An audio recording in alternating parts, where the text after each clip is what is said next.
Hello and welcome to the Gnostic Sphere. Today is November the 9th, Tuesday, November the 9th, 2010.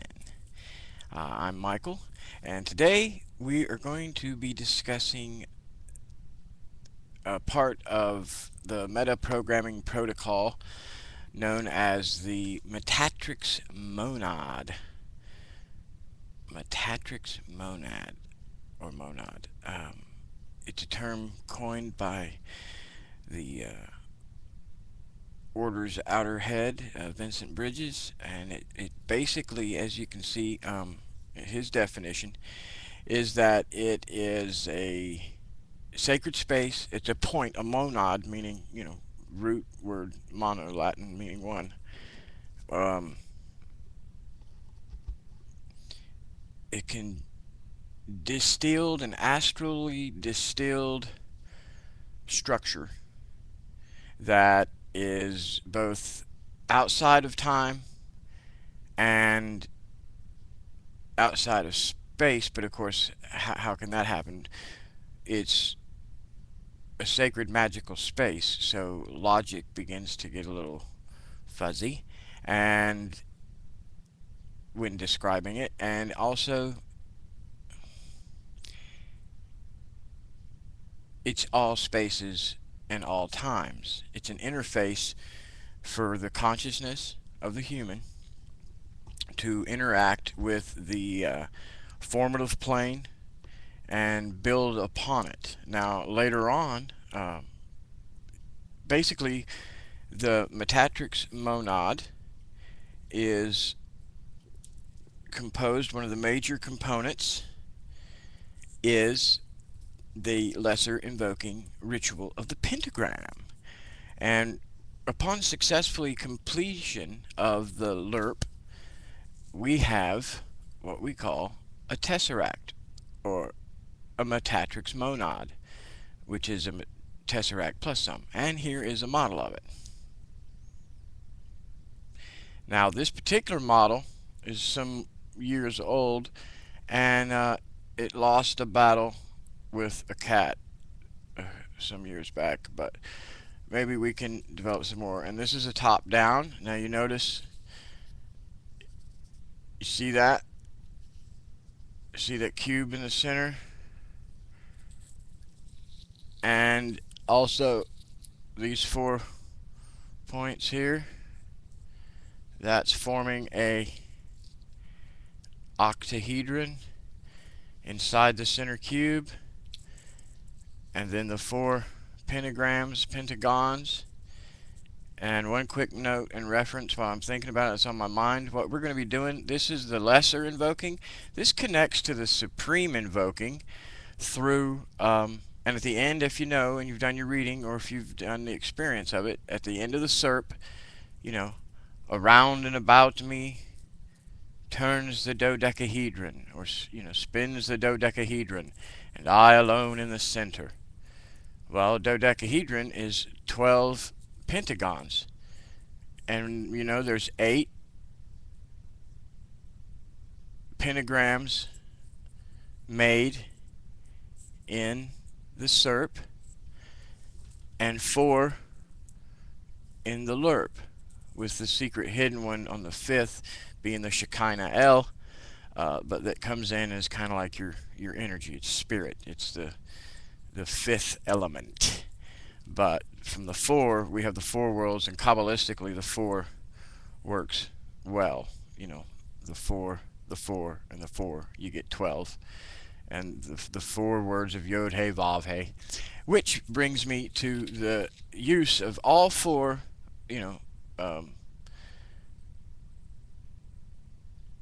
the founding members of the Golden Dawn, the people who originally wrote the LERP, which they only published a banishing form, but that's part of the deal. You don't want to just banish, banish, banish, banish.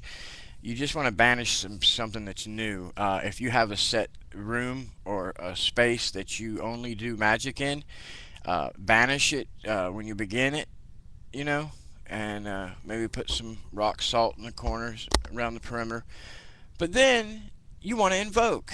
on top of it. You don't, and every day if you start out with a banishing, you just undid what you did the day before. You just want to keep building and keep building and keep building. And that's what the principle of invocation will do. You're creating an astral battery, an astral space that keeps the energy going and flowing. And as long as it's not used for any mundane purposes, there's no point and there's no reason not to keep it up like that. So only banish when you literally need to. It's like house cleaning. You know, it's occasionally good to do it every once in a while, but you know, we want to keep the juice flowing. So anyway, we have the four, which is basically very Kabbalistic, the four worlds, and we're going to create, in making sacred space and doing magic, we're going to create the way that divinity does. And again, the banishing ritual and the SERPs were Mathers and his wife. They did a great job. You can see there's all kind of stuff when you start playing around with this and spinning it. But the cube, the octahedron in the center, the cube around it, and then it comes out and forms the cube on the outside. So that's the tesseract, the cube, and then the cube. That's your fourth dimensional cube. And then inside of that, of course, you got the octahedron, which are made from the god names. There's four cardinal directions, four pentagrams or pentagons on the four faces of the outside, and then the octahedron is, and these are made. These balls in the center are each a different letter, a Hebrew letter used in the God names. And that's where you begin, just like the divinity. Yod, He, Vav, He, you know, the divine world, the creative world, the formative world, and the physical world. All right? And that's the way we're going to do. If you notice, that's how the LERP is formed. That's how the MPP is based. We start with the divine and invoke Yod, He, Vav, He, in the east with the yellow, Adonai in the south, in the fire in red, and then Ihaya, or Ihaye, Ihaye, Ihaya.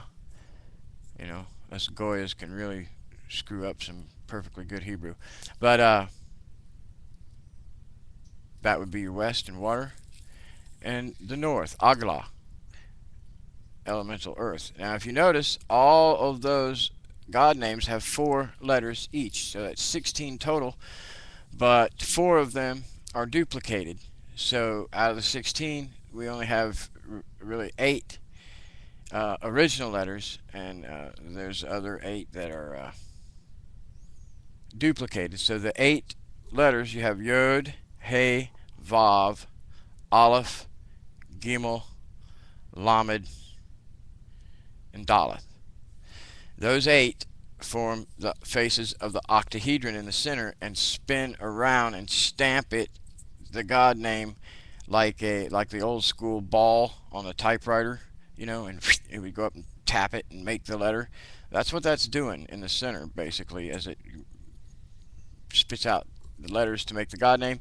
And then and you want to make your pentagram first and then charge it. All right, you don't want to invoke it while you're doing it. That's later in the SERP. But when you're first starting out, you want to create the structure and then charge it.